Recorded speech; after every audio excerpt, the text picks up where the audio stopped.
Mike McCarthy the other day said we're clicking on all cylinders, and yet here inside the Star, the coaching staff and the players too, working on how do we get a little better? How do we inch it up just a little bit? How do we crank it up just a little bit? Mike Fisher reporting from the Star in Frisco, home of the Dallas Cowboys.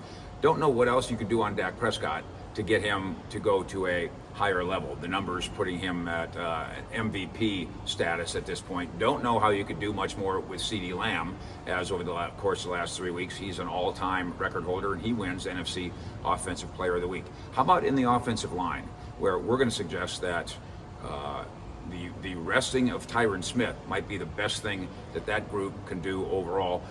I do know that the offensive line would like to get the inside running game going better. Maybe Rico Dowdle as a running back by committee type, getting some of Tony Pollard's carries. Maybe that's a factor there.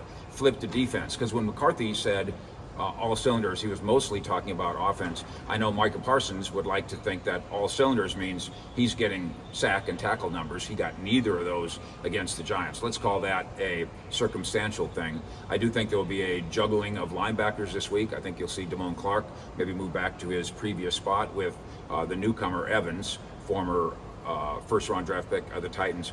Maybe he becomes the starting linebacker here. And then let's examine what happens in the secondary, depending on Jordan Lewis and his health. Is there a shuffling of bodies, maybe slot corner, using more safeties back there in the secondary? Some of this needs to be about the Carolina Panthers specifically, the team that the Cowboys play this weekend, Dallas at Carolina. But some of this is more for the long term. Of course, the Cowboys face a crunch now, as the long term in the next few days really includes at Carolina, Washington here, and then a game against Seattle too. Try to be on all cylinders for all those games all the time.